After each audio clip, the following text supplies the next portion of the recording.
Okay, good.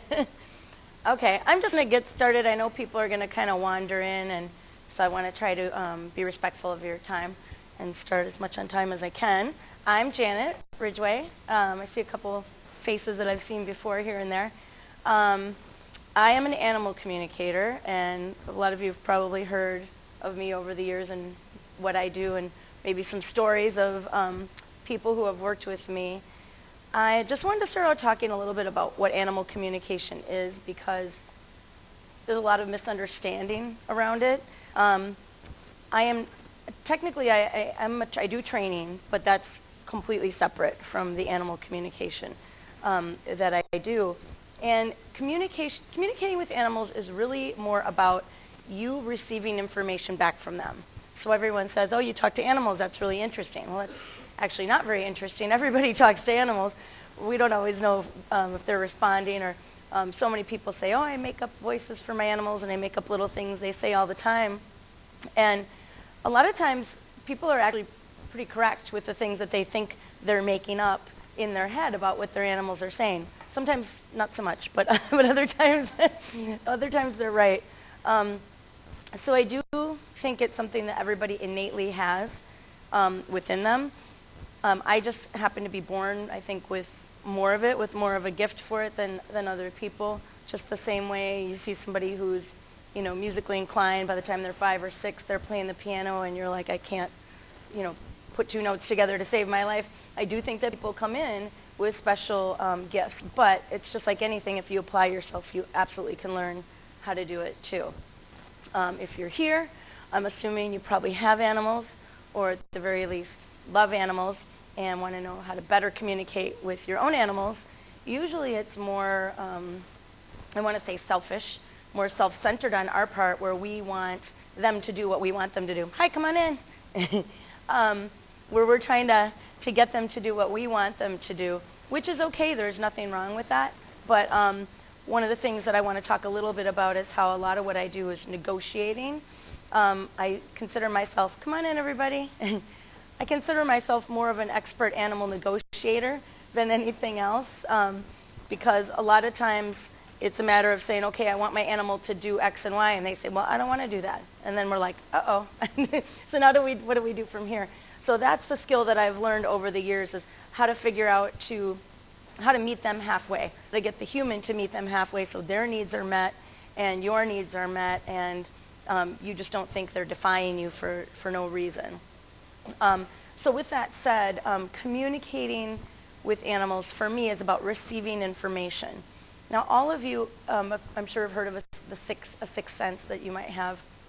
I don't really call it extrasensory perception. I think that's the way we're all supposed to be. And the more we learn language, as soon as we start talking, that starts to atrophy a little bit, and we lose what I call a little bit of the magic that we had when we were kids, and that openness to the fact that we do communicate with animals, with trees, with nature. We do pick all these things up. So most of the time when I go to people's houses, if they have little kids and the parents aren't sure what's going on with the animals, I will turn to one of the children and say, what do you think is happening? And they'll literally tell me exactly what I picked up. And I go, see, you've got to listen to your children a little more, because they pick it up innately. They really know what's going on until they literally unlearn it as they get older. So what I'm going to talk to you a little bit about, I'm going to kind of jump around a little, but I'll talk to you a little bit about how you can kind of regain the magic that you all have so that you can do it yourselves. Because, like I said, I don't think what I do is that different than what other people do. I think I just was born with a little more of it, and I've spent a lot of time practicing it and a lot of time really honing the skill, which makes the difference between anybody being good at anything. So with that said, everybody has a way that they pick up information more easily than others.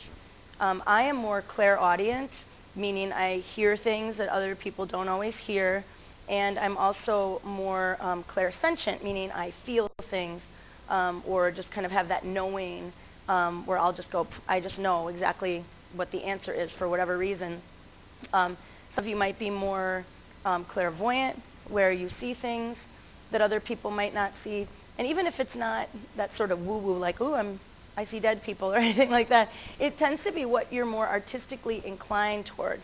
So if you're more musical, you'll tend to pick things up more. You'll get messages more from a song that comes on the radio, or you'll hear something and you'll go, did you hear that? Or you'll get a funny feeling if you're someone who, you're walking towards someone and you say, ugh, I get a funny feeling about that person. Or you see somebody and you go, oh, I have to talk to that person across the room. I don't know why. And if you intuitively pick things up that way, that's how you will continue to pick things up from animals. And because we are so accustomed to the way that we already pick things up, we just dismiss it. We don't really think that it's anything important or different. Same thing if you are very inclined to do, paintings or drawings or things like that. You tend to be more clairvoyant. You'll see things. You'll see pictures as images in your head. And those are things that you should not dismiss, because that is however you want to phrase it, your higher self talking to you, your guides, your guidance, your angels, God, whatever language you use. That's the way the universe speaks to you. And so we'll talk a little bit more about how that works and tuning into that, because that's really how you get to, that's really how you get animals to talk to you. And it's the same thing when you set an intention for it. I really find when you set an intention for something, the universe responds back to you. When you say, okay, this is it, I'm going to start hearing what my cat says starting today, okay? But then usually when people do that, they get so intense that they're staring at the cat, and the cat's like, what? Get away from me. They get all weirded out by you. So you got to relax. There's a relaxation process that goes with it as well. And I do teach classes in it, so it can be taught. I had this lady take my class one time, and it's funny because the whole point of it is for you to be able to get information back in whatever way is natural for you. And she called me and left me a message, and she sounded like she was kind of panicked. And I called her back, and I said, what's going on? She said, this is after she took the class, she said, my dog said he wanted peanut butter. And I was like, well, what'd you do? She said, I didn't know what to do. And I said, well, give him peanut butter. What do you but she was so completely freaked out by the fact that she got that message that she just froze and didn't really know what to do. And she said, is that okay? And I'm like, well, don't give him a lot. Just put a little on the cracker. It's not going to kill him if he eats a little bit. So I think that a lot of people are more actually afraid that they can communicate with animals than the fact that they can't. Because if animals are really communicating back to us and we start to understand it, how does that shift your paradigm? How does that have to make you start thinking differently about the universe, about the power of your mind, about what you can receive back, and how things actually sort of work in the world? So some of it is doubt that you can do it, and some of it is fear that you can do it, which is kind of an interesting mix. So I think that's a lot of what stops people from really communicating with their pets the way that they want to. The other thing, too, that I think stops people is most animals mirror back to you who you are, and in all ways that are good and bad. So they're literally holding up a big mirror to you. So if you say, oh, my cat's really stubborn, he doesn't listen to anything I say, I would go, okay, well, let's take a look at ourselves and find out what we have going there, because you might be in a standoff with your cat, and the cat's probably not going to be the one to give. You're the human, you're the adult, so to speak. You're the one who's going to have to shift your own energy. And we'll get a little bit more into the literal ways that animals mirror who we are. But that's a big piece of it that blocks us, is our own stuff, because it's hard for us to see our own stuff. Everybody else can see our own stuff. If we could do that, we'd all be perfect, right? But so our animals really are there to teach us, I want to say, like our spiritual blind spots, ways that we can improve, and also ways that we're really cool as people as well, because if your animal's really funny and has a lot of funny, quirky things, you're probably a funny, quirky person who's, literally creating that. There's this man that wrote a book. I can't remember how long ago I read it, but I almost cried. I was so happy when I read it. It was his name is Herb Tanzer, and it's called what's it called? Your Pet Isn't Sick. He Just Wants You to Think So. And it was this vet, and he was in practice for 30-something years, and he would regularly prescribe placebos for these animals, because he was saying in this book, literally what I've witnessed for years, that someone comes in all agitated, completely freaked out because their cat won't eat the food, and and he sees that the person is all stressed out, so he'll give something to the animal and say, no, I want you to go home and take this particular thing so that your stress level is lower, and boom, the cat's better. Well, he gave him like a sugar pill or something. He gave him a variety of different things.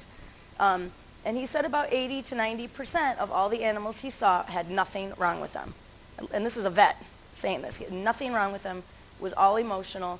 It was all created by their people. Don't you feel better about yourselves now? So, yeah. That includes me. I'm sure. I know I'm part of that as well. I'm going to turn this fan on. Are you guys warm in here? I'm warm. All right. And I'm not afraid to turn the fan on. I'll just aim it more this way. Okay.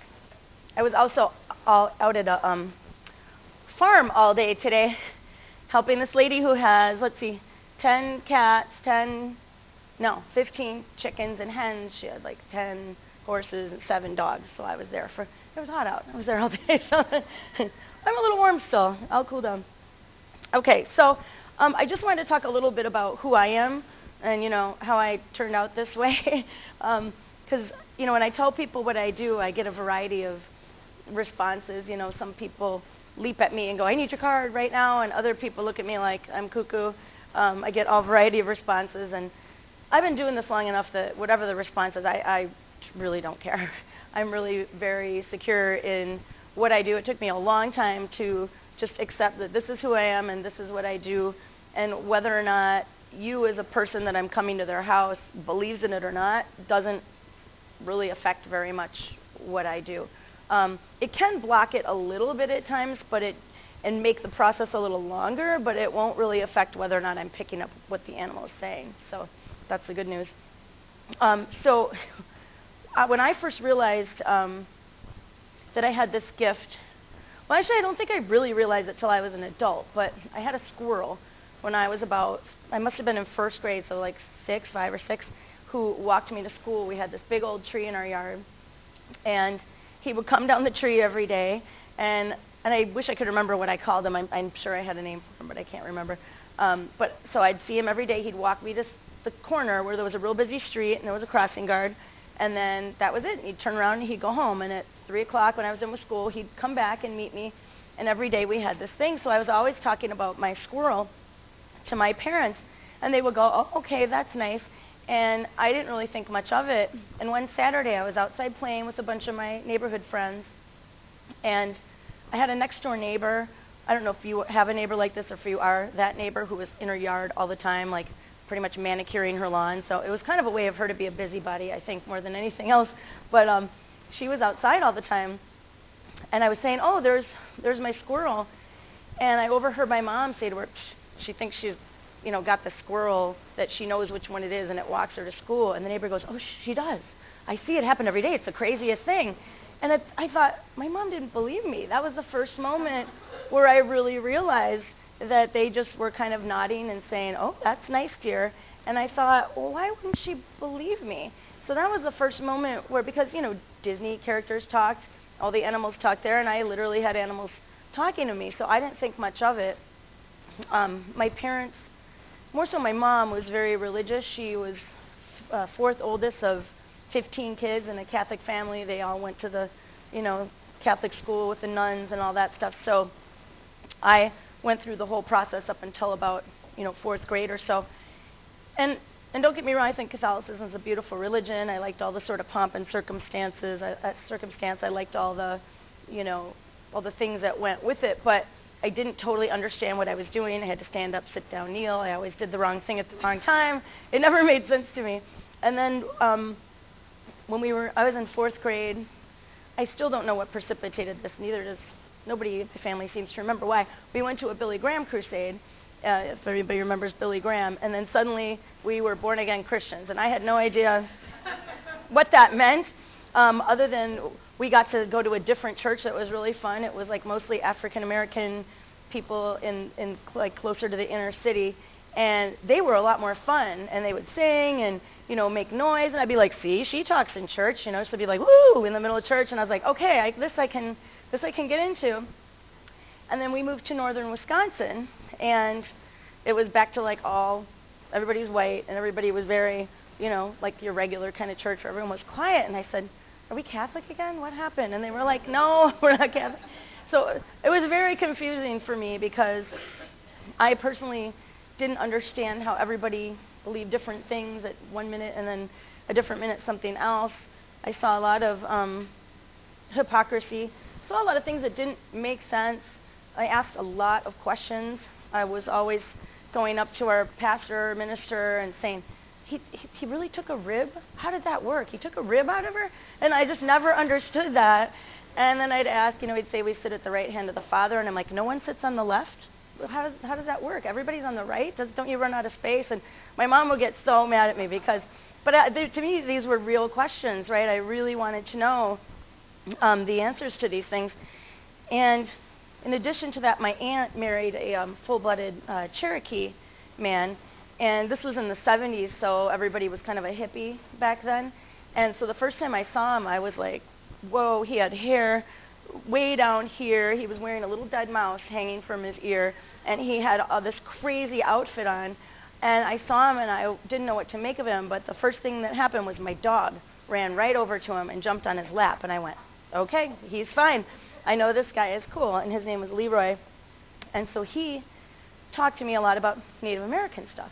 So it was, he nailed himself to a tree, he saw the white horse, he took the peyote, and my mouth was like, you saw a white horse? What happened? And my mom kept saying, don't tell her this crap. And he's like, it's not crap. It's it's what I believe. So by the time I was about 8 or 9, I didn't really know what was going on. I just knew that animals talked to me, and I was happy with it. Luckily, I still don't know why. No one really, called me a heretic or put me in a closet or did anything like that. They just kept saying, she's just got this weird thing with animals. And they knew that what I did was helpful. I'd come into someone's house and I'd say, and they'd go, oh, don't touch the cat's mean. And I'd say, okay, and within 10 minutes I'd have the cat around my neck like a little scarf and carrying it like a baby, and they were all amazed. They couldn't figure out why. And I didn't realize till I was older it was because I would ask. So many times people go to pick an animal up. I'd say, can I pick you up? But if an animal said no, I go, okay. And then inevitably that would make me more interesting. So then they start following me around because they realize I'm understanding what they're saying and honoring what they're saying and not just going kitty, kitty, kitty, trying to chase the cat around like most little kids would. So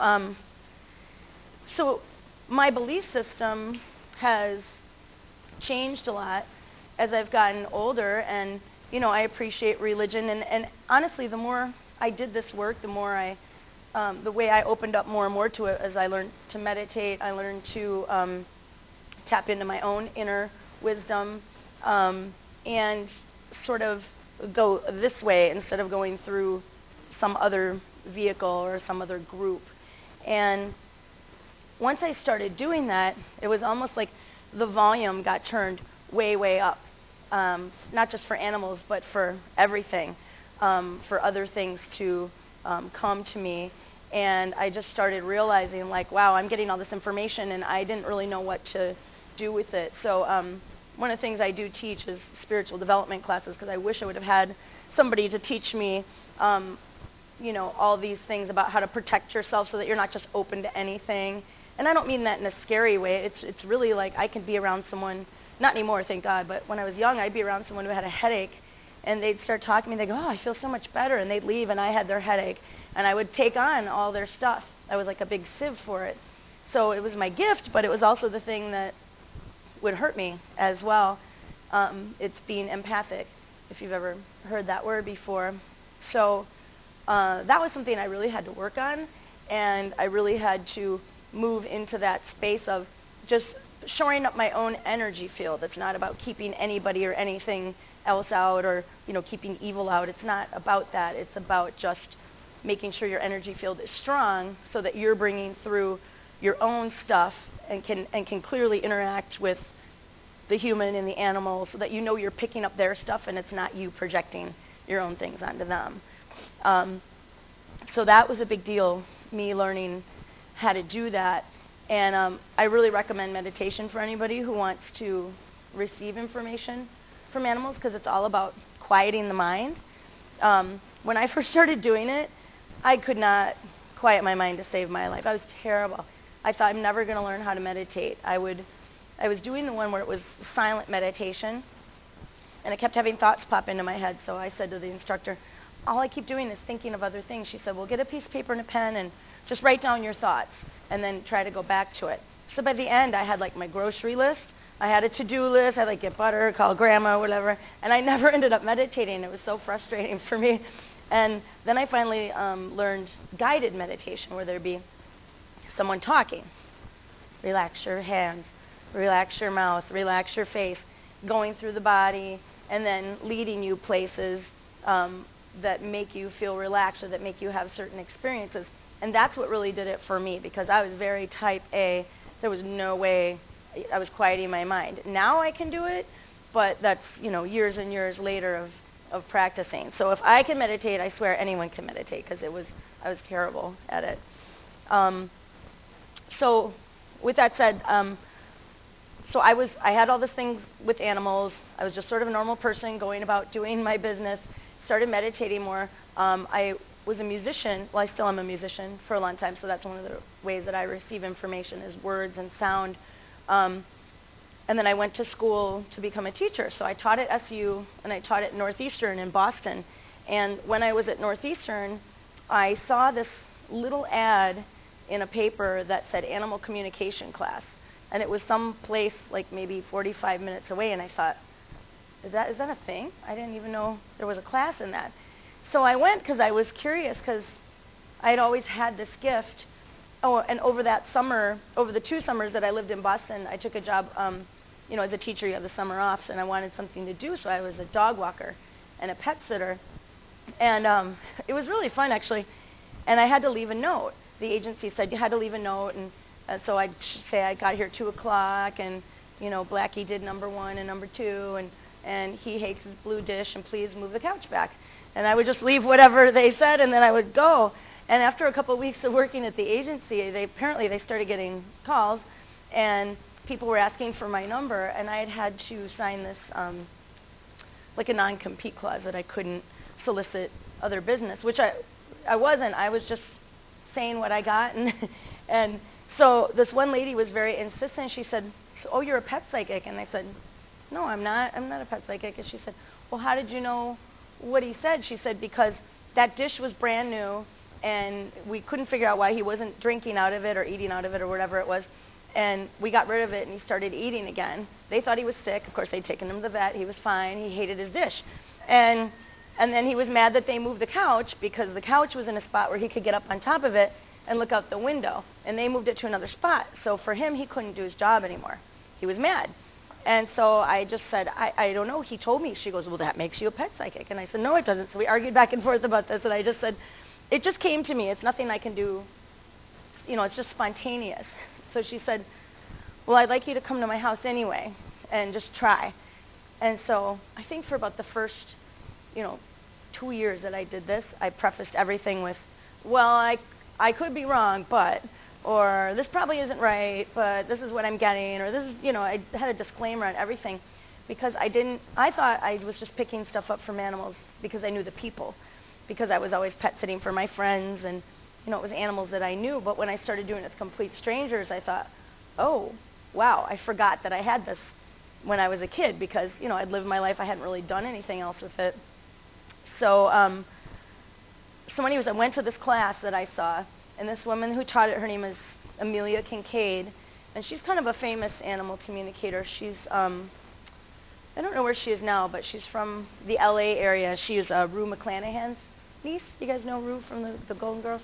Anyway, so she lived out there, and so she had a class that I went to it, and it was this huge room. There was about 200 people in it, and they, we did some meditations, and then she brought people up with their animals, and they'd bring them up on stage, and she'd go, okay, now using the techniques I showed you, write down what you get. So I wrote down what I got, and she'd call on people, and people were saying things, and I was like, oh, I'm not getting that at all. I'm getting something else. And so finally, for one, I raised my hand, and I said, I'm not getting what everybody else is getting. She said, what did you get? So I told her what I got, and the lady on stage said, that's right. That's exactly what it is. And I was like, oh, hey, look at that. So and then that kind of kept happening. And so finally, and she kept calling on me, and then I just felt embarrassed. Everybody kept looking at me like, teacher's pet, and I said, I don't know what's going on. So by the end of it, I went to talk to her, and she said, what do you do? I said, I'm an English professor. And she said, no, this isn't what you need to be doing. And at the time, the internet was just starting to become a big thing, and most of her clients, she had them send a picture in the mail with their questions, and they'd set up a time, and that was how they did it. And she said, I'm overwhelmed. I have so many people calling me, you want to take some of my backlog? And I said, sure. And then I went home and had a panic attack. I was like, what did I do that for?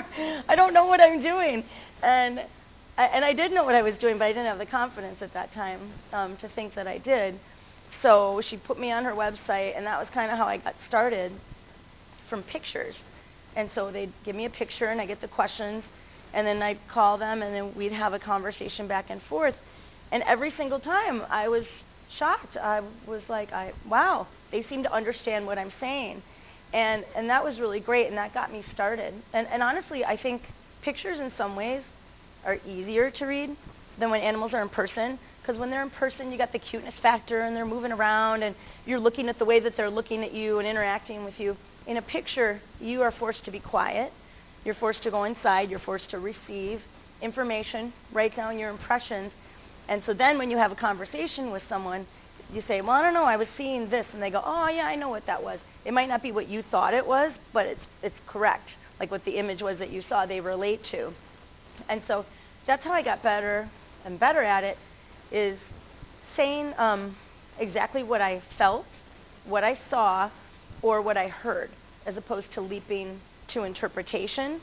Because a lot of times I would leap to interpretation and they wouldn't relate to it, and I'd say, well, let me go back. This is what I saw. And then they'd go, oh, well, that's what you saw. That makes sense to me.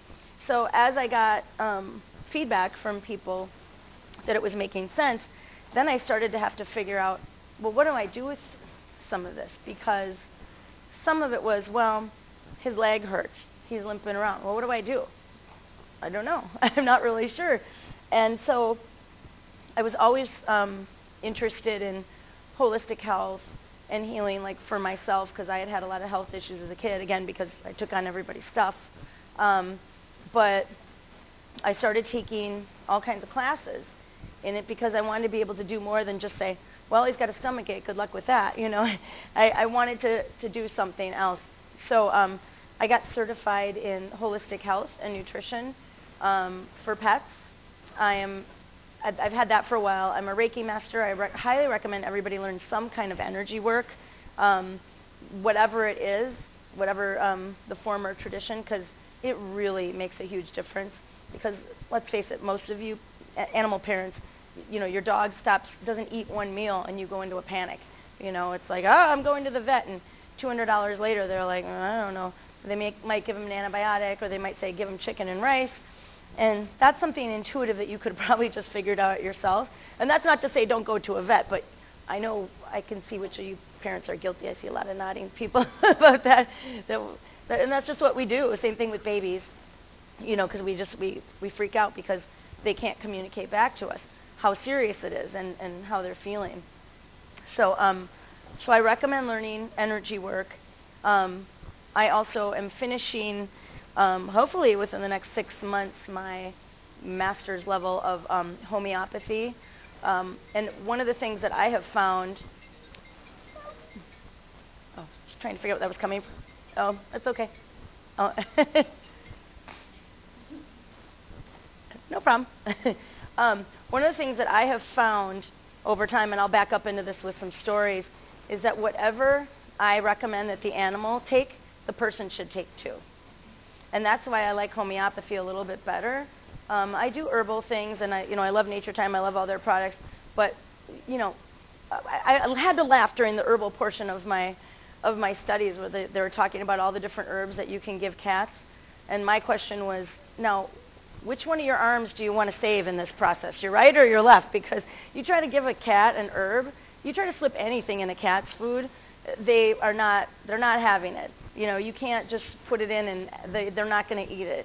Dogs, you can put almost anything in bacon or peanut butter, and they're pretty amenable. Not all of them, but more often than not. So that's why I moved more into homeopathy, because It doesn't taste like anything. You can put it in water. You can put it in food. For some of them, you can actually put it right on their body for it to work as well. You don't have to just shove it down their throat. And I just find it's easier. And with herbs, bless you, with a lot of herbs too, you can have interactions with medications, or they just might be allergic to it as well. So I tend to err, as I've gotten older and done this more on the side of homeopathy for animals. Although I still do use all the other things too. Okay, so I'm jumping around a little bit. So that's kind of how I got into this and how I started doing it, and then I finally started gaining more confidence doing it, mostly just because of the feedback I'd get. And it's funny because when I'm saying things, they're coming out of my mouth, and if they say something funny, it'll come out of my mouth, and I'll go, oh, and I'll start laughing because it's not me saying it. But as I got older, it sped up. It was more like I'd hear something, and then I'd say it, and then it sort of looked like the CNN, teletype kind of thing, where I was sort of reading it.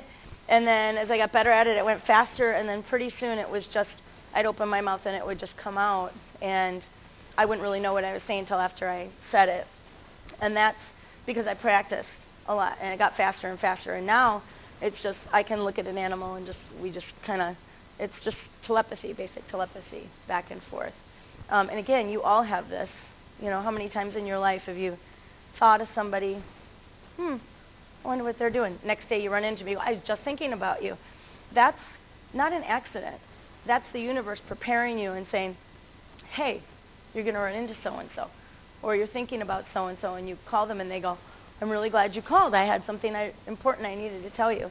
Or the phone rings and well, it's cheating now because we all know who's on the other end, but in the past you didn't know who was on the other end.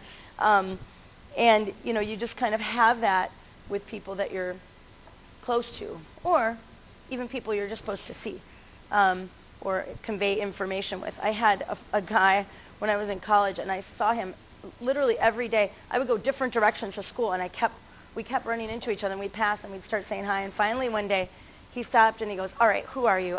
Obviously we need to know each other. And that was it, and we've been friends. He just called me yesterday. We've been friends 30 years because he said, there's some reason I keep running into you on the street, and we were just meant to be lifelong friends. And so if you ignore things like that, then you miss out on a lot of opportunities and a lot of information that you can get. Okay, does anybody have questions about any of that so far? I'm going to get into some other stuff, but I know I'm trying to get through everything. No? Okay. Oh, yeah, it's a good question. I don't know if you heard her question. She said, is it English? It is, because I speak English, so it comes to me as words in English. However, I was just in Montreal, and I heard a cat say to me, bonjour, and I was like, ooh. But I took French, so he said it, and I said, bonjour, back to this cat. And my sister was like, are you talking to that cat in French? And I was like, yeah. But if he said something to me in Spanish, well, if he said hello, I would probably understand that because I know basic stuff. But yeah, they meet you where you're at with your own language. So, for example, when I speak to wild animals, if I see an animal in the wild, it's all pictures. It's like a game of mental ping pong almost. I'm sending an image, they send me an image, I send an image back because they don't know our language. So I have to go to their language, right? But domestic animals, they learn our language. So they understand everything that we're saying. And they understand when we say things that aren't so nice about them. They understand everything, literally everything you're saying. Just because they don't always do what you want them to do doesn't mean they don't understand. So that's a really good question. So it comes to you whatever way is natural for you. And whatever way, like some animals I speak to are very verbose. I'll go to an animal, it'll be like, blah, blah, blah, like a lot of words, and I'll go, whoa. But guess what kind of person they have? Someone who's talking a million miles a minute, so they're a mirror for them. And then there's some animals who it's just very relaxed, images back and forth, and the person is this like artistic type who's got paintings all over the wall, who's very slow and sort of flowing, and that's how they'll communicate to me. But wild animals, I've never met a wild animal, well, except squirrels, because squirrels are kind of mouthy. They learn our language. But for the most part, all animals that I meet in the wild, it's just images and feelings in the body, but not words as much. Does that make sense? Yeah. So, okay, so some of the stories that have happened to me, I couldn't even pick. I was trying to think of stories and to tell you, and there's just so many, and I've written so many down that it's kind of hard to pick. But one of my favorite stories that still to this day I kind of shake my head about. This lady called me. She had two, I think they were like Bijans. There was two little cute white dogs. And when people make an appointment with me, I don't know anything about them, and I want to keep it that way. I mean, not forever, but just until I have the appointment. They fill out a form. I tell them no more than 7 questions. I don't want to know. I don't want your interpretation. I don't want to know. I want to hear like health problems or,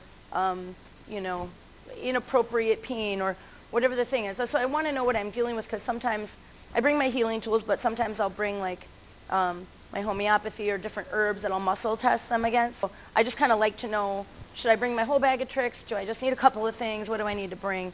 And so, never met this woman. She makes an appointment. I show up. She said she had a dog that was having seizures. She wanted me to do Reiki, see if it would help. So I said, yeah, it very well may help. Let's find out. So I get there. I didn't know she had another dog, but the whole way there I kept seeing 2. And when I got there, I said, is there another dog? And she said, yeah, there's another dog. And I said, okay. I kept seeing another one. And then the dog comes running out. And so I'm sitting there talking to this woman, and the 2 dogs are laying next to me. I'm doing Reiki on this dog. And I said to him, so this lady had spent like $5,000 at the vet trying to help this dog. He was on phenobarbital. I feel like she had tried other stuff too. I don't remember what else. But anyway, so I'm doing Reiki on this dog, and I said to him, do you know when the seizure started? Because I'm trying to figure out if there's a cause-effect, right? I'm trying to figure out, is it a vaccination? Did he get hit in the head by something? Was there, was there a virus? Does he have an ear infection? Because, there's all kinds of things that I've learned can cause those kind of problems, besides just the obvious, neurological things. So I asked him, is there something that started it? And I see this image of the woman standing there, like, screaming at this younger, looks like maybe teenage or college-age boy, and they're screaming back and forth. And so I see this, and I go, oh. So I said, do you have a son? She said, yeah. And I said, do you guys fight a lot? And she's like, yeah, all the time. And I said, okay, well, that's what he's talking about. And then I said, but how is that related? So what he showed me was he's kind of the nervous type. So animals literally absorb your energy and the energy of the people in your family and what's going on with you. So if there's a lot of anger, if there's a lot of yelling, if there's a lot of kind of stuff, it's just like kids. They take only a certain amount in, and then they start to act out, right? And the energy has to come out. It has to go somewhere. So these 2 were screaming at each other, and he ran over to them because he was upset, and he started shaking violently. Well, the mom's a nurse, so she looked at him and said, he's having a seizure. So she picks him up and grabs him. It took him a little while for him to stop shaking. It wasn't really a seizure. It was just him shaking uncontrollably, but it stopped the fighting. He went, aha. So he realized that that's what made it stop. Every time they started fighting, he started having a seizure, right? He started going into this fit. And then he, once he realized it worked, he would do it for other things too. He wanted attention. Oh, he'd start to shake. He wanted, to do this. Oh, he'd start to shake. But part of it really was, it wasn't just him being manipulative. It was like he had this buildup of energy that he couldn't get rid of. So every time he got upset about anything, that's how it came out. So I'm thinking, is this possible? Like, is it possible that this dog is actually either not really having seizures, or that he's faking seizures? So I looked at the other dog. I go, what do you know about this? And I go, so I said to the woman, she's sitting there, I go, I'm going to ask the other dog. So I asked the other dog, I go, what do you think about this? He lifts up his head and he goes, he's a big faker. And he lays back down, and I was like, oh my God. So I looked at the woman and I said, you're not going to like this. And I told her what she said and what the other dog said, and I said, I am no expert. I'm not a vet, and I always tell people that I'm not a vet. Can't diagnose, can't treat. But he says he's a faker. He says it started because of this. So they all start talking about how the kid needs counseling, the mom needs counseling. The dad had left the family. There was all these problems. So then we started problem solving. Like, what can we do? But the dogs kept saying, you guys need to work this out. You need to stop screaming at him. He's old enough to move out. I mean, they were, and it was mimicking all the things that, like, she'd been saying on the phone, that the husband had been saying, you know, it's time for him to move out. He's mouthy. You know, they were literally repeating, oh, he's mouthy, he's disrespectful, and it's all the things that the mom, she goes, I'm hearing my own words back at me from my dogs. So at the end of this, the son came home. She goes, you're not going to believe what just happened here. And he was like, what's going on? So she said, I'll tell you later. So the dogs are, you know, fine. The kid leaves. I'm getting ready to leave, and I said, okay, and I was done doing Reiki, and he didn't want me to stop. He kept, like, headbutting me. And I said, I'll come back another time if your mom wants me to, but I got to go. So I went to leave, and he started doing it. He started doing the convulsing thing. So I saw it with my own eyes. And I stopped, and I go, hey, the jig is up. And he goes, and he just turned around and walked away. And the woman, I mean, her eyes were like pinwheels. She said, if I didn't see this myself, I would not have believed it. So she weaned him off the medication. She went back to the vet a couple of months later. How's the dog? Perfect. Told her what happened. The vet was like, that lady's cuckoo. She goes, no, she's not cuckoo. I'm telling you what happened. He was faking it. She saw it. It happened right in front of me. She told him to stop, and he did. So after that, every time he did it, I told him to stop, and he stopped.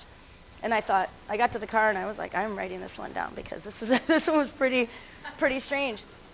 But, you know, it's an example of ways that we just don't understand how animals work. And this poor lady spent all this money, you know, and these dogs on drugs he doesn't even need, right? So that was a pretty weird one.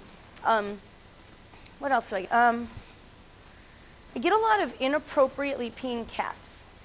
Anybody hear of an inappropriately peeing cat? Yeah, there's always at least one, right? And that's the one thing that will make them lose their homes or lose their lives, pretty much, because when they start peeing on all your stuff, it's out of there. Nobody wants a peeing cat. Well, let me rephrase that. Nobody wants an inappropriately peeing cat. You want your cat to pee. What I find that the trends with things. An inappropriately peeing cat usually, and as soon as I say this, you know, if I came to your house, it'd probably be something else. But they're usually very stressed about something. Now, cats get stressed out about things that you would not even imagine. Okay? It's the same thing like moving the couch. You can move a chair, and the cat's, oh, no, that was my chair, that was where it was supposed to go. They get very controlling about their environment. And some of it is because cats are much more sort of fight or flight in general. You know, they're just more alert in terms of their environment, and they literally feel energy differently than dogs do. And I didn't really understand this when I first started doing this work, but the way they describe it to me is it's like if you move things around, the energy flow, well, feng shui will tell you that if you're familiar with feng shui, it changes the energy in a household. And if you change it in such a way that the cat doesn't like the feel of it, they'll start acting out from that. Doesn't mean they'll pee, but they'll do other things too. The other reason a lot of cats pee, I see this a lot, is with people who are either alcoholics or have blood sugar or insulin issues, because they physically take on your stuff. Literally, they absorb this energy from you. So if your sugar is way off, you're going to start to find your cat's sugar is going to go way off. They're super sensitive to your bodies, and they will start to develop problems with their bladder and with their kidneys. And I can't tell you how many times I've seen that happen over and over. Or a lot of women tend to have more cystitis or bladder infections, urinary tract infections, than men. It's just basic plumbing. It's just the way it works. So a lot of women that have chronic bladder infections or urinary tract infections, their cats will have them. Or conversely, their cats will have them, and I say, do you have chronic urinary tract infections? Nope. And I go, okay, treat your cat on antibiotics, and as soon as they treat their cat on antibiotics, they get a bladder infection because the cat's not taking it anymore for a little while. And they call me and go, I see. So that's why I tell people, especially people with cats, you want to try to take the same thing that they're taking because there's an energetic match there. Not if it's an antibiotic. I don't want to, don't take it that literally that I'm saying go take an antibiotic if your cat's taking it. But if they're having a problem with something in their physical body, you need to look at your own physical body and address the health of that as well. I see dogs all the time limping around on their left leg, person's walking the same way. It happens. It was shocking to me when I realized how literal that is, that they take on your stuff, your personality, your physical health issues, everything. One of the things, I like to tell this story because it's very embarrassing to myself, but it's sort of an example of how I learned and the sort of trials and tribulations of figuring out how to talk to animals. So I had a friend at my house one day, and it was winter. It was just starting to snow really hard. And I saw this cat outside. I think I might have heard the cat first because she went out for her car, and I said, "Is there a cat out there?" And she said, "Yeah, he's meowing. He looks like he's got mange. He's really scrawny." So I look out, and there's this poor cat, and he's black, and his fur is all gross looking, and he's meow, meow, and rubbing up on me. And I thought, oh, no, I got to do something for this poor cat. So instead of being smart and asking him appropriate questions, I said to him, "Do you want to go for a ride?" And he said, "Sure." And I said, "Okay." So I put him in the car. I didn't ask him any questions about how he was feeling or where he came from or anything. I just leapt in, and we'll get to this. I leapt into victim mode. This poor, poor, poor cat. He's going to freeze to death. He's got mange. What am I going to do? So I get him to the vet. I take him down to the emergency vet because I have 2 cats at the time, and I don't want to bring him into. I want to keep him like in my mudroom away from them, but I wanted to see what was going on with him before I exposed him, even in my house. And so I get to the vet, and I tell him the whole story, and we're both standing there concerned, and the vet puts his glasses on, and looks the cat over and checks him out, looks at his ears, does everything, and he looks at me with no irony at all. He says, "What you have here is a case of one of the worst haircuts I've ever seen in my life." And I was like, and we looked at each other and we burst out laughing, and I said, "Are you kidding me?" He goes, "No." He goes, "It looks like the cat had fleas, and the people were dumb and tried to shave him instead of just treating him for the fleas." He said, "He's got fleas, so I'm going to give him a flea treatment." But he said, "No, this is a haircut."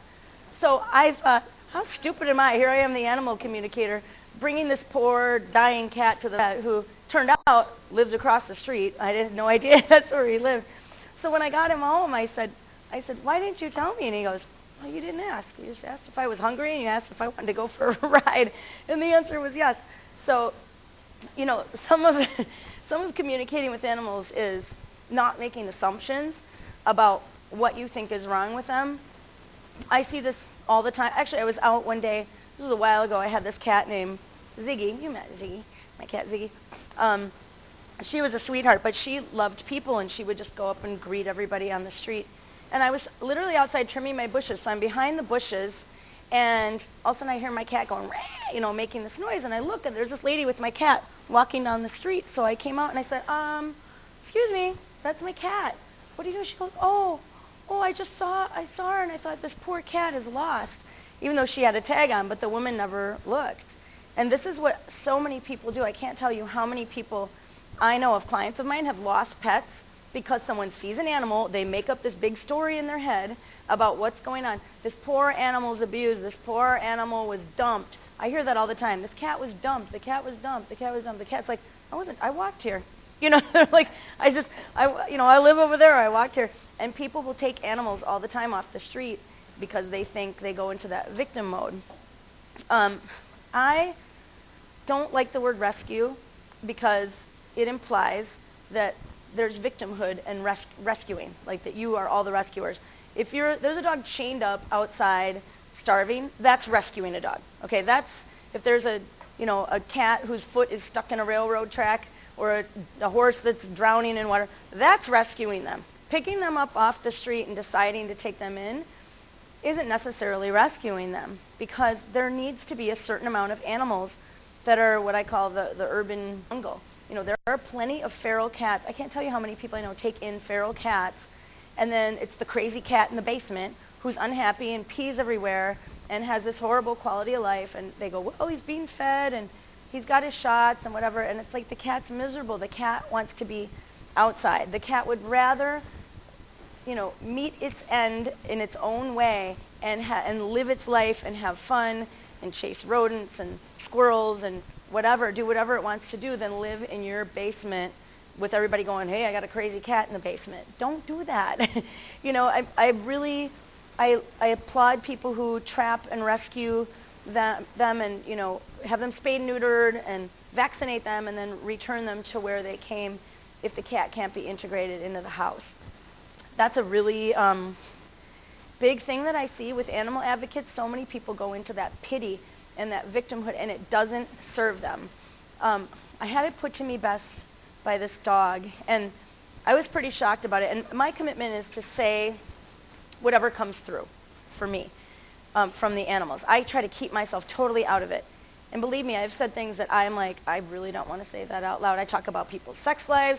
I talk about crazy things where I just go, oh, Lord, please don't make me say that out loud.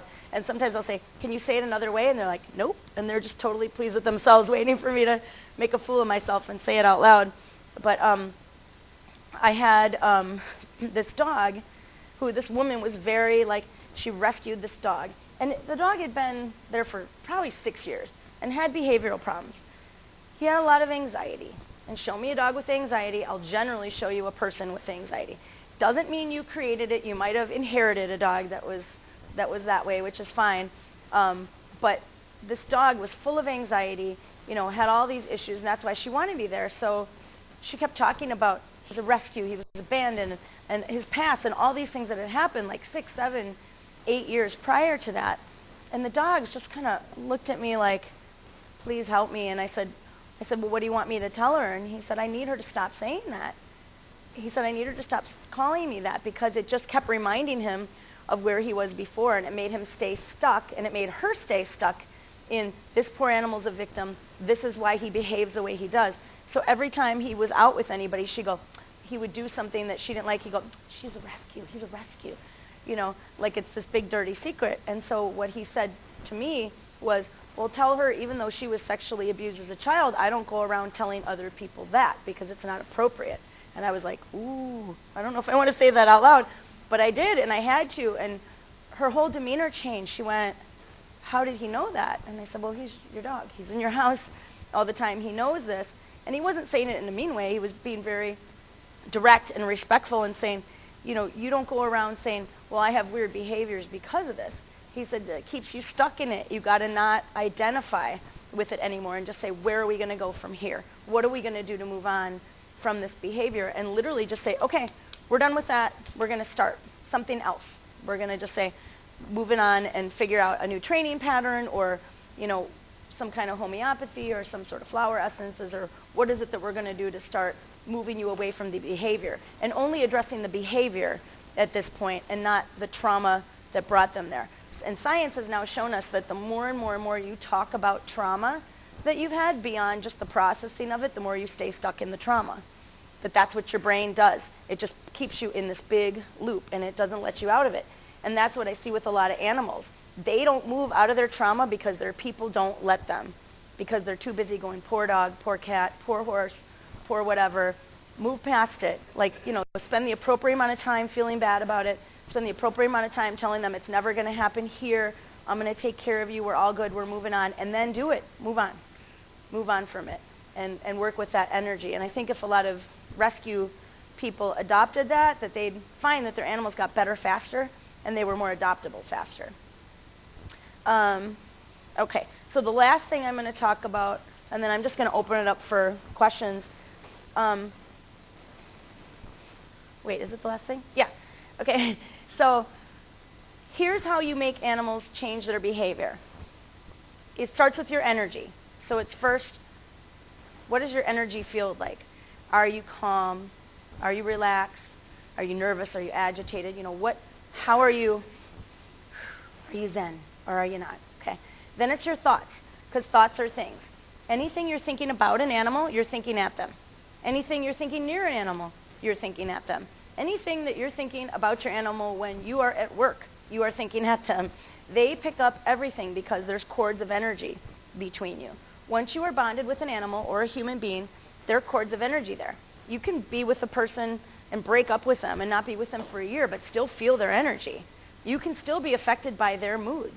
Science shows this now. This is not, you know, a bunch of woo-woo. This is a literal thing where you are connected energetically to people and animals. And if you don't know that you're connected to somebody, that's why you stay stuck connected to them until you really disconnect that energy with, I think energy work is the best way to do it, and visualization and declarations of it.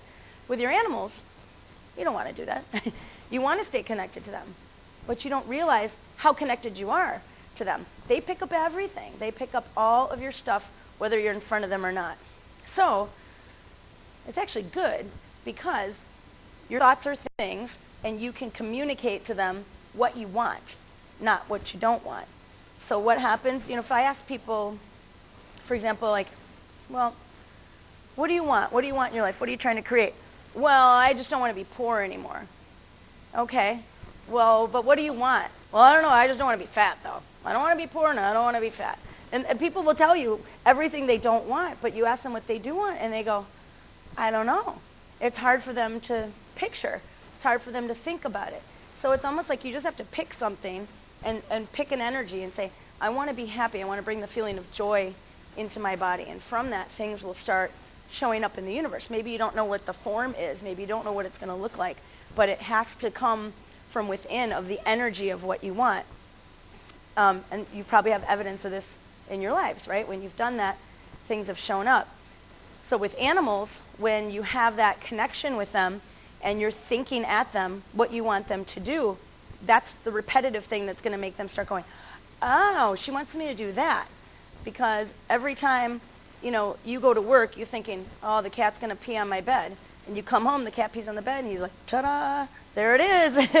And you go, oh, the cat's peeing on the bed. And then they don't understand it, right? They go, well, that's what you've been projecting at me. It doesn't mean you're the one that started it, but it keeps that energy locked in so that they keep doing it. You got to flip the script and take control of your mind and say, this is what I want, and keep picturing what you want. And if thoughts creep in of pictures of what you don't want, that's fine. Don't beat yourself up. Just go, okay, I'm going to replace it with the thought of what I do want. So it goes your energy, and then your thoughts, and then anything you say. So what do? We go, blah, blah, blah, dog. And then when they don't listen, you go, I know that you understand sit. I know you understand off. But if your energy is tense and your thoughts are not matching what you're saying, they are always going to trust your energy and your thoughts over anything you say. Always. There's this woman, her name is Lynn McTaggart. She wrote this book. It's about, I can't remember what it's called, but it's about the quantum field. And she's a scientist who has studied all of this. And if you don't know anything about quantum theory, it's sort of newer in science where they literally talk about how the things that you think about are what show up. And they did experiments where they did a controlled experiment that was exactly the same in 3 different places. And then they asked the scientists before they went in, the only difference in the experiments were what they thought the outcome was going to be. So the scientists that thought the outcome was going to be A, they all, unbeknownst to the scientists, they all put in one spot. The scientists that thought it was going to be B, they were in one spot, and the ones that went, I don't really know, were in another room. Guess how they all turned out? Exactly the way that they thought they were going to turn out. And they replicated this over and over. And so she wrote about this, and in one of her subsequent books, she started talking about her dog.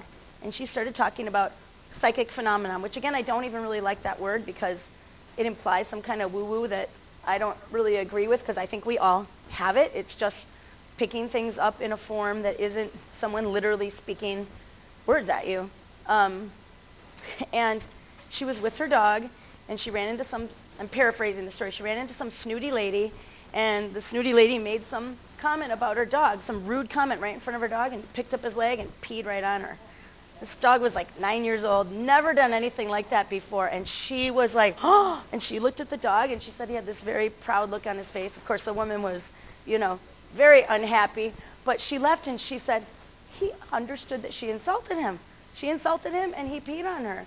And it's like, yeah, of course, but he literally understood the words, and she had been studying all these things, right? And now she says, she went, oh, it's so obvious to me now. I see the evidence of this in my dog. And then she started treating her dog a little differently and realizing, wow, I better mind my P's and Q's around my dog too, because here I am thinking of the quantum field and focusing on what I want, like out there, and teaching other people about it, and it's right here in my house with my dog understanding what's going on.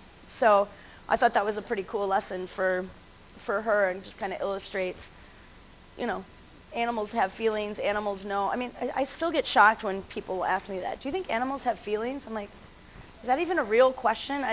It just sort of astounds me.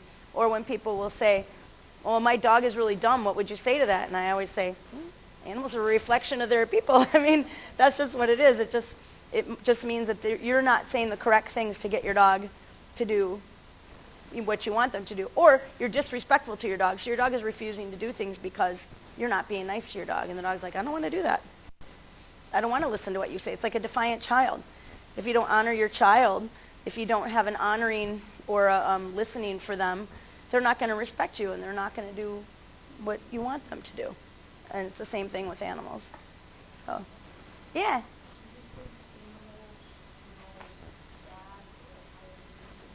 Oh, yeah. I don't know if you guys heard the question. She asked if I think animals know God or a higher being. The short answer is yes. I like to think of animals as being sort of like a step-down energy of what I would call the other side. So, like, we're here, animals are here, and then the other side, heaven, God, all that is, the universe, is there. And because they can hold unconditional love in ways that on our best days we try, but we're just not very good at it. And so that's why when you get around an animal and they have this unconditional love, it's literally because they're in between worlds. They are partly in our world, and then they see the other side too. So they see their guides, our guides, animals that have crossed, people that have crossed. So they're able to kind of live in that joy and then also have their physicality here. When humans come onto the planet, and this is my belief and what I've learned from talking to animals and people on the other side, we come onto this planet to forget. We have this veil of forgetfulness. We forget we're these amazing spirits on the other side.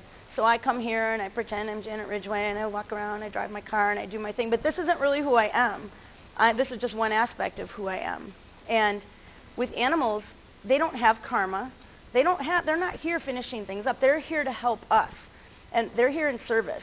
And when I say that, I don't mean service like servitude down here. I mean service, right? If you talk to any of the masters or read any of what the masters of religion say, Buddha or Mother Teresa or Jesus or whoever it is that you like, what were they doing? They were all in service to people. That's what they did. And that's what animals do, right? So they are like a down-stepped energy from the other side. And that's why, I've had people say to me, my mom died and my brother died, and, I was sad and I was upset, and then my dog died, and they stayed home from work for 2 weeks. And they're like, I can't function. And usually that's the reason why, is because it's literally like you were getting the mainlined energy that you're supposed to be getting yourself, for the most part, this way, right? Which is hard for people to do. And animals are kind of a shortcut to that, to kind of help you get there. So when you lose them, you literally feel like you've lost that connection to the other side for a little while. And usually you don't process your grief very well either, so there's a backlog of all this grief. So your animal dies, and it's like, oh, there go the floodgates, of everything that you've backed up because you've lost that feeling of unconditional love and joy that they bring. And it's just it's harder for us. We're just not as cool as them. Yeah. Yeah.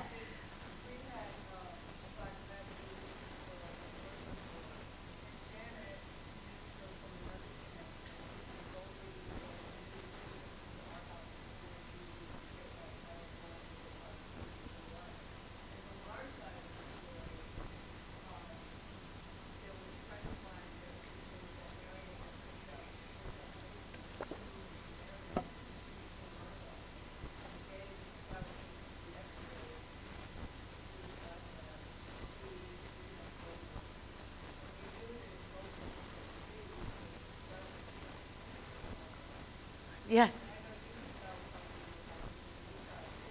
Yeah. Yeah, and that's a great point. And your story is one of my favorites too, because I think he was a doctor, and he was running with the dog, and the dog got hit by a car while they were running. They both got hit, but the dog was the one who really was injured and went blind. And the wife was just about to have twins, or had just had twins or something, and they were like, oh, I can't deal with this blind dog, and they wanted to put the dog down. And one of my other clients called me crying, saying they want to put this dog down. I was like, well, go get it, and so she went and got it, and then ultimately, I think, brought it to that vet, and you guys happened to be there. But when I spoke with Goldie before she even met them, because I said, well, let me talk to this dog.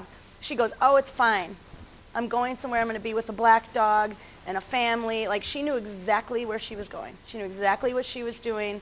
And then when I went and did a session with you guys, it was like those two were peas in a pod. So you had the seeing-eye dog, literally Scout, that's teaching the blind dog how to go. And you wouldn't have ever known that dog was blind. They ran in the field, knew exactly where she was going. They were a really cute pair. But yeah, they know that when they come here, you know, I'm sure all of you would have evidence of this. We think we pick them. No. I went to Home Depot to get a plumbing wrench, and it came home with a dog. Never did get my plumbing fixed. It's still screwed up. But, you know, I had no intention of taking this dog home, and I took one look at her, and I went, oh, no. Not because I didn't love her immediately, but I thought, I don't need a puppy. I need a puppy like I need a hole in the head. I don't need a puppy right now. But as soon as I saw her, I was like, oh, this is my dog. And I was like, okay, I guess I have a dog. And that was the end of that. But that's how we do it. You know, we think, we have to follow through on the human end. We have to sign the papers and pay the money and, you know, put the dog in the car or whatever it is. But they really pick us. They know ahead of time that they're coming to us. Yeah. What questions do people have or comments? Go ahead, open it up for.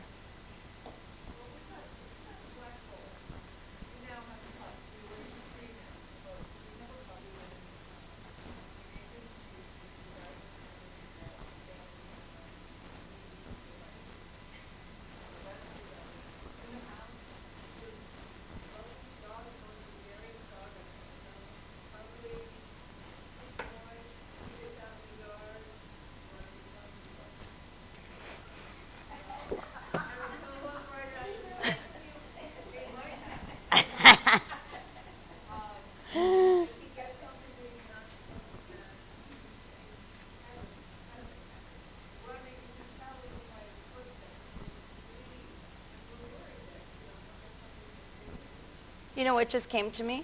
Your dad is taunting you. Your dad is taunting you.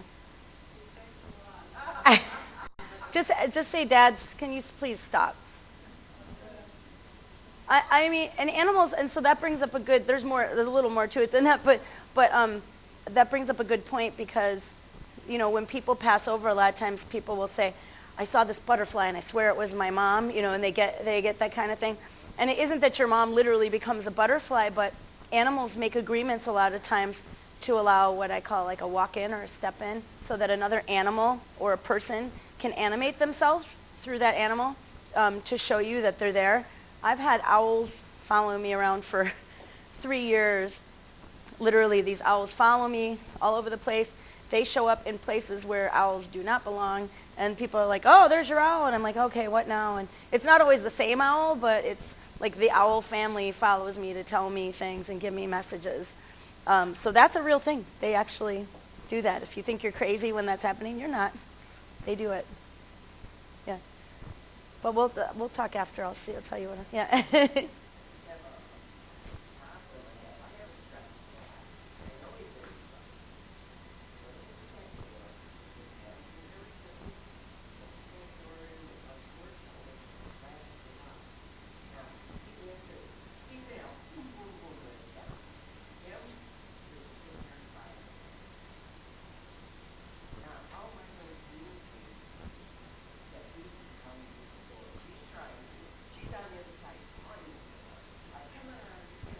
Yeah. Well, do the imaging that I was talking about. So get yourself real relaxed and get yourself into, you know, I tell people to go to their happy place, whatever that is for me. I usually picture myself on a beach or, you know, some place where I'm just kind of sun and sand and lying there. And then I will literally just bring the image into my head when I'm nice and relaxed and show the cat going through with the totally relaxed energy in the body, though. No stress. There can't be any stress in your body when you're doing it. Picturing him going through, picturing him going back through. And anytime you think of yourself, you think of that, you know, situation and get yourself into, he's not going to go through, just either ignore it totally or send the other images. Because it's a game, too, right? Because if he cries long enough, you'll open the door. Yeah. And they play that game.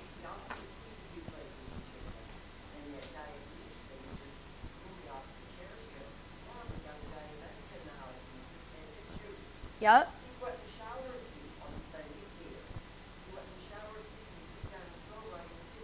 Yeah. Oh, throw rugs. Throw rugs are a great thing to pee on if you're a cat. It's a time-tested tradition. Yeah. I mean, there are a lot of reasons cats can pee inappropriately. You know, there can be stress among the other cats. Sometimes it can be stress for an animal outside. I had this family call me. They had these two cats. They had them. They were both like 8 or 9 years old. They'd had them forever. And their kids were younger. I want to say the son was maybe 6 or 7 at the time. And the daughter was a little older, but the husband kept saying, we're going to get rid of these cats or put them down because they started peeing all over everything.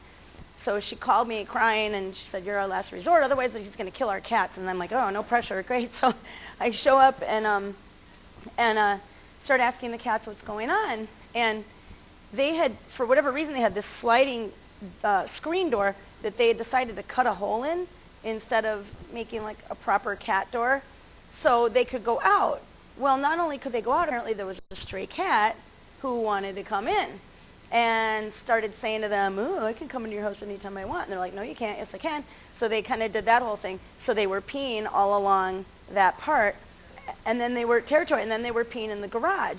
And so I'm describing this, and I said, it's this big black cat. It looked like a knuckle dragger. It was kind of like this big bully, you know, and these cats were kind of small, and they were girls, and they were sort of petite. And they were like, the mom said, I've never seen a cat like that. I've never seen anyone like that around. The little boy goes, oh, yeah, he's out in the garage right now. I let him in there all the time. So unbeknownst to them, the little boy was like, oh, look at this little cat. And it was stressing out the other cat. So I said, you gotta shore this up. You gotta not have this cat thing right here where the other cat can get in. So it could be there could be a territory thing going on outside. It could be the diabetes thing. It could be, you know, and any amount of stress. This is the thing that's hard with that, because I've seen it over and over. A lot of times with cats, it won't show up as an infection. You can take them to the vet, and the vet goes, I don't see any crystals. I don't see anything. I don't care. It doesn't make any difference. If they are peeing inappropriately, the odds are good that there's under stress. When you're under stress, you're inflamed. If you have an inflammatory situation going on, especially for a male cat, that's enough to block them. And it doesn't necessarily mean they'll be fully blocked, but it'll be enough that it feels like a strain for them. So anything that you can do to help reduce stress, you know, I like the feel away, the plug-in things. That works for some. I like flower essences, like the Bach flower remedies. The problem with that is people don't give it long enough. They just think, oh, I'll put a couple drops in the water. No, you got to go through at least a whole bottle because it works with their energy field. It takes time to change their energy field. Flower essences, they sell them here. They sell them in a lot of places. Bach is the name of a company, one company that sells them.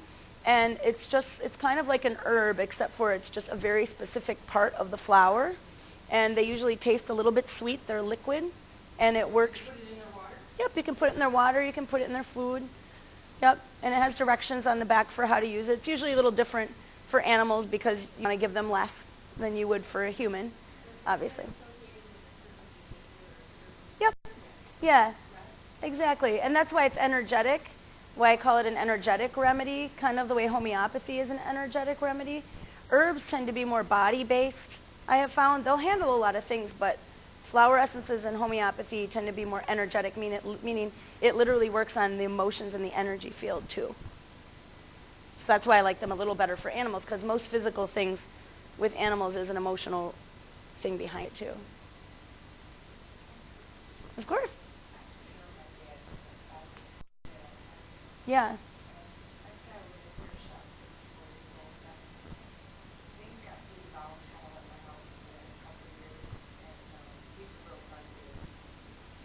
Yeah.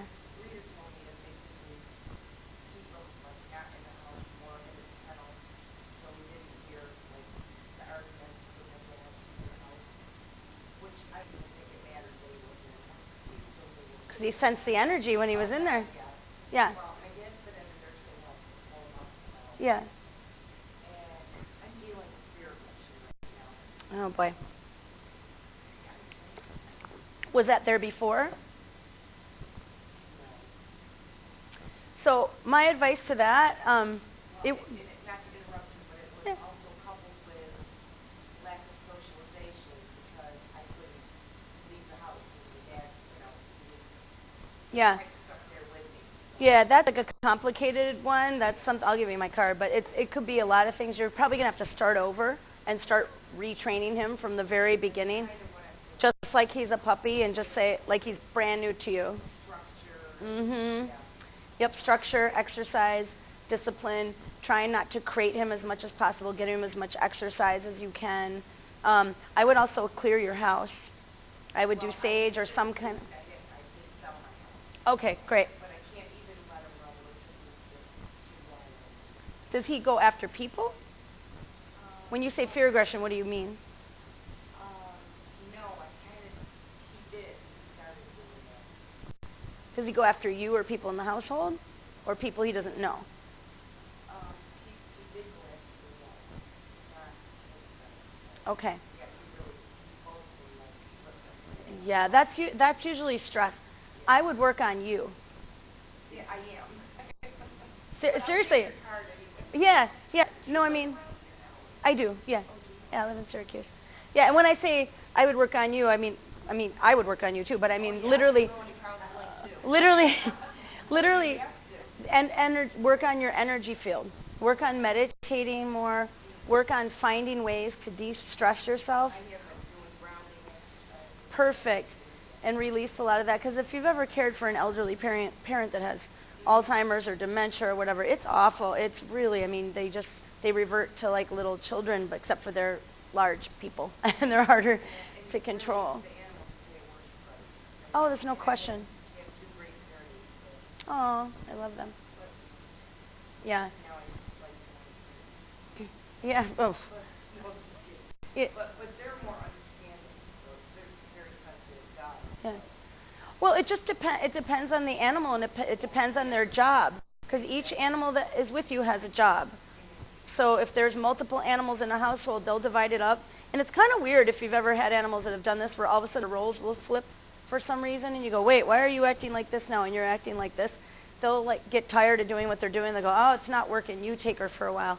You know, that's what they do. They literally divide up the people in the family, and they change their jobs when they get tired or if they feel like you're not getting it. They'll shift things on you. So I would just, if anybody has ever heard of the solfeggio frequencies, it's SOLFEGGIO, and I listen to those a lot, and I try to put them on in my house if like my dog or my cat seems to not be feeling well, or I'll recommend it for animals who are stressed out. It's different frequencies that work on the energy fields in the body. You can just go on YouTube for free and listen to it, and there's stuff that'll run for like 9 hours. You can run it overnight while you're sleeping, and it's what the monks, chanting monks. That's one of the things that they do is the solfeggio frequencies, and that's why that energy is so powerful, because it penetrates the energy field and it works to release stuff. There's no words, it's just really pretty music. And I found that over time that really helps to shift animals too. It's better than leaving on your TV and leaving on Animal Planet. And by the way, all your animals do not like the TV on all the time. It's electromagnetic frequencies that drive them crazy. They would much rather have like classical music or silence than see the TV on. Just FYI. I'd say by about 80 to 20% vote. Yeah.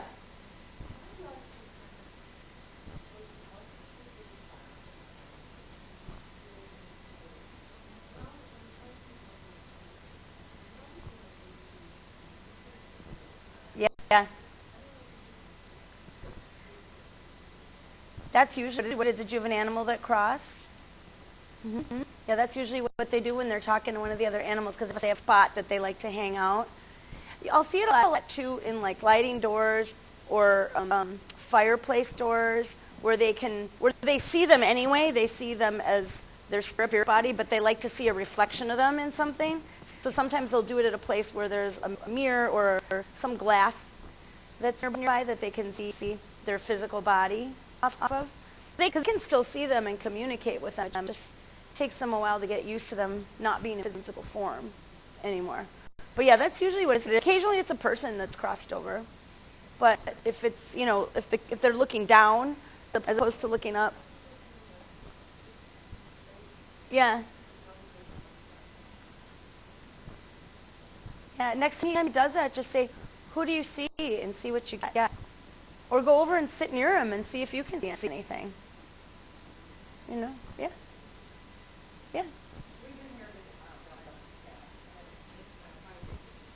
Wait, you inherited what?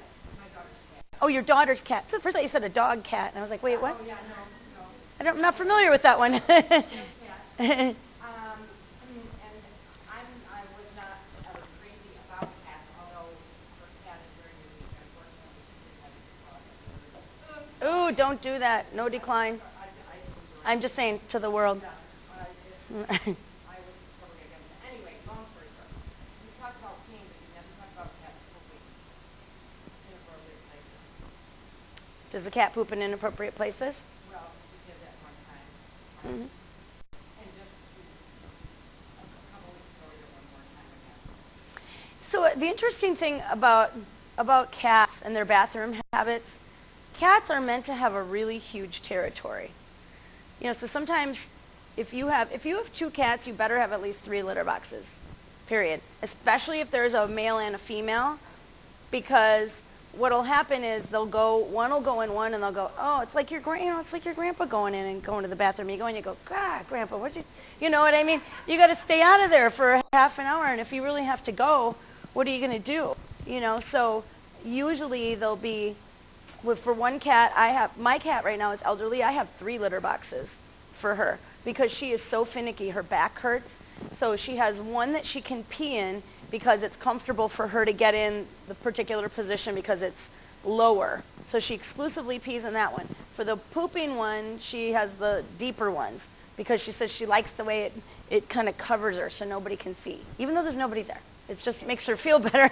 So my dog won't go in the basement, so she's got the whole basement to herself. But it's like a psychological thing for them a lot of times too. They also need privacy, and they need to be able to see.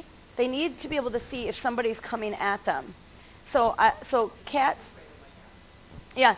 So I'm just kind of saying in general, in case this helps anybody else too. For cats, they don't want something where their back is to something and they can't see somebody coming. Another cat, a dog, whatever, because the fight or flight thing, they want to be able to poop and at any moment abandon that poop if they have to and take off. So some of those things can be factors in it. I'd have to talk to the cat in particular. Sometimes when they're doing that, it's because they have a back problem. Like they literally cannot assume the position correctly, or something's wrong with the litter box. It's too deep. I like shallow ones better because I find that animals do better in the shallow ones. Some don't like the cover. Some love the cover. Some don't like the litter. So you got to experiment a little bit with that and see. He could just be pissed off. I'm sorry? He could just be pissed off because your daughter left him. Yeah. And he also should come upstairs and look up, and I know. Yeah. Yeah. But you did mention something in the, you like to listen to their meows and how you can differentiate their meows. Well, I mean, you can't, anybody can really do that. If you talk to behaviorists, they say most stuff can be explained by looking at, the way they behave and their movement and the way they look at each other. But if you've ever had animals, it's way more than that. It's more than just that. Because they're communicating with you all the time when you're not even saying things to them.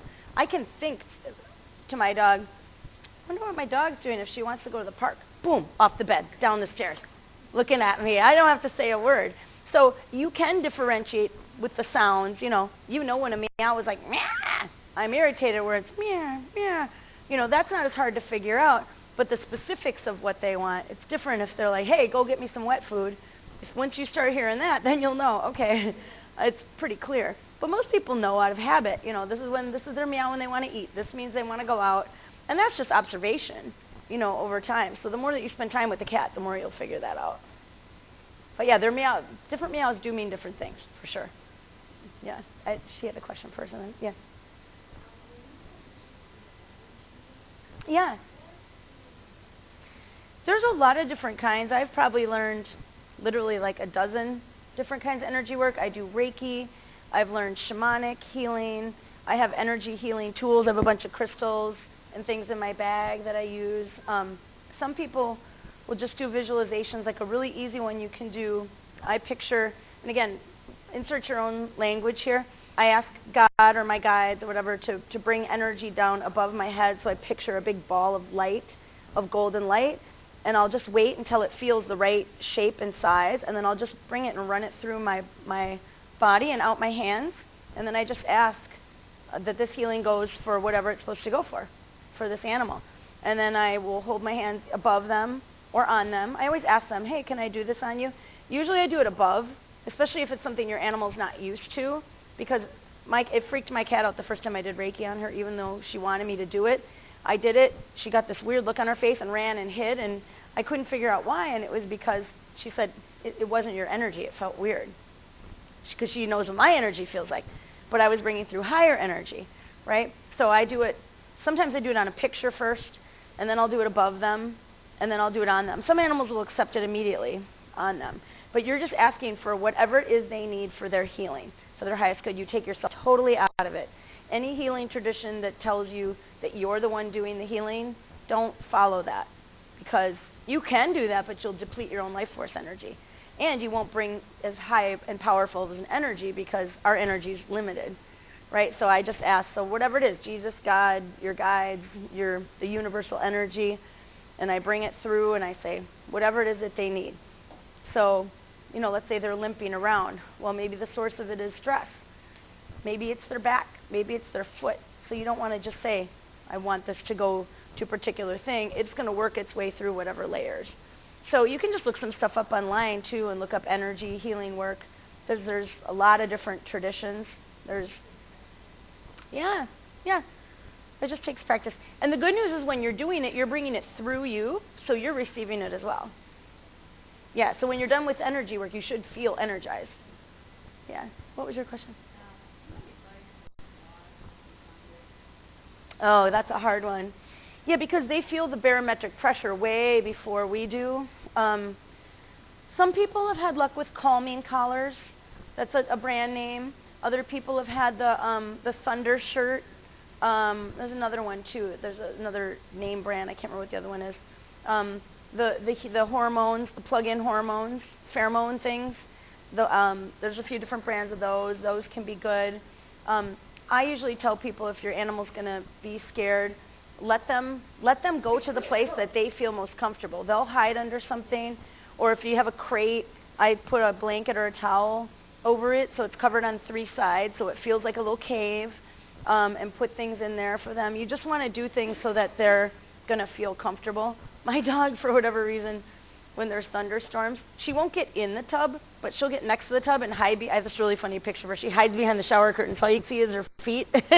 And of course, it's like any good mom, instead of helping her, I just laughed and took a picture. But but that's what she does, and it makes her feel comfortable, and I can't get her out of the bathroom. So sometimes I'll just go and sit in there with her and sit down next to her and pet her, or I'll get on my computer and just hang out with her and sit next to her and just tell her it's okay. And it's hard for them because they're not wrong. They're not wrong that there's something bad happening that could potentially hurt them. So it's hard to really talk them out of that when they're in that panic mode. But essential oils can help. Putting on a diffuser. If you know a storm is coming, get all the stuff ready. Beforehand. Young Living oils they sell here, I think, and I like Peace and Calming a lot. That's a really good one. Lavender is really calming. It's kind of whatever scent that you like. Yeah.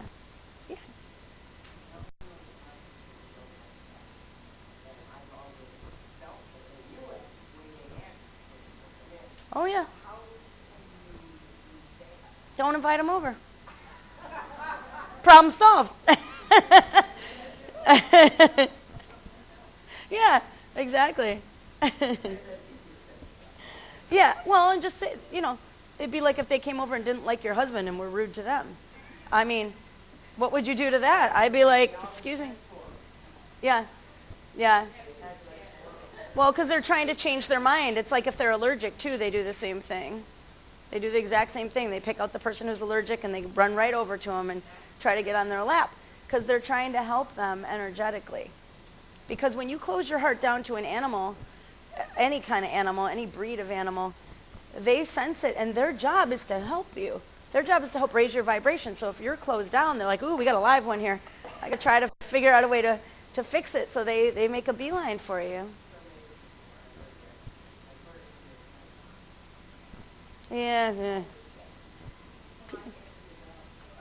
And a lot of people are afraid of dogs. A lot of people don't like or understand dogs. They don't want dogs jumping on them. You know, I have a woman I'm an acquaintance with that I walk my dog at Green Lakes all the time, and every time she sees a dog, she moves away. She doesn't like dogs because she thinks she's going to get a tick. I'm like, do I look like a person who'd have a dog that's walking around with a bunch of ticks on them? It's like you're more likely to get a tick walking around by yourself at Green Lakes than from my dog. If it's on my dog, it's not going to jump on you. It's happy on the dog, you know. It's like, you know, just irrational stuff that people make up about animals. How do you get over a fear of dogs? All of a sudden acquired Go to a place where there's a bunch of puppies and roll around with them and start with that. You just have to meet dogs that are balanced. And here's the other thing, and I want to be respectful of your time, and then other people that have questions can stay. But if you have a dog and you're walking your dog and someone says, "Is your dog friendly?" and you go, "Meh," okay, that's a no. If you have to stop and hesitate, then that's a no. It's, oh, well, sometimes. Well, let this be the time where we experiment and find out if your dog bites me or my dog. All you have to do is say, "Is the dog friendly?" And then you have to just make sure that your energy is calm. You know, so many people that are afraid of dogs, they go to them, they go, "Here, doggy." I mean, does that feel, you know, like a thing a dog's not going to, you know, they weird out when your energy is weird. You know, so you have to be calm and assertive and just assume that the dog is going to be fine as long as you ask the person, "Hey, is your dog friendly?" You know, so maybe start with smaller dogs or start with dogs that are clearly, obviously sort of floppy, you know, happy guys, and work with the energy of that so that when you're around other dogs that are questionable, you'll start to know the difference and be able to trust the energy. Does that make sense? Yeah. It's just like anything else where you have to just acclimate yourself to it. Because you're not wrong to have a fear of some dogs. Some dogs you should be afraid of. You know, some dogs are reactive. When I say to people, "Is your dog friendly?" and they go, "Nope," I go, "Okay." And so many times when that happens, people go, "Oh, but I love dogs. Oh, let me just see him." It's like, no, the person just said the dog is not friendly. You don't know if they just adopted them and they were in a bad situation. You don't know if they're just extra protective on the leash, because that happens with a lot of dogs. They're lovely dogs until they get on a leash and then they're Cujo. You know, you just don't know. So you've got to ask the right questions and then respect the answer that you get back and not be the one who's like, "Let me just stick my hand in there," because people will do that, and then it's your fault. You get bit, it's your fault. Does that make sense to everybody? Yeah. It should be common sense, but it's not. So. Oh, yeah. Oh, yeah. Yep. Well, thank you very much for coming. Thank you for listening. I do in-home appointments. I do phone appointments. I have a bunch of my cards up here for my website that tells you how to make an appointment. I teach classes. I'm actually about to put up some new classes on my website. If you just have to give me like till the end of the week to put them up, but I'm going to be doing more spiritual development classes and more animal communication classes. The spiritual development, I think, is really important just in general for people to learn for themselves, but also if you have animals, you've got to get your energy straightened out. If your animals have problems, the more you take control of yourself and your life and your own energy and get into that Zen space, the better your animals are going to be, because they have less to take on for you. So many times we want to go and fix our animals, and it's like, if it's not going to happen if you're not handled. It's just like with kids. If your business isn't handled, your kids are not going to be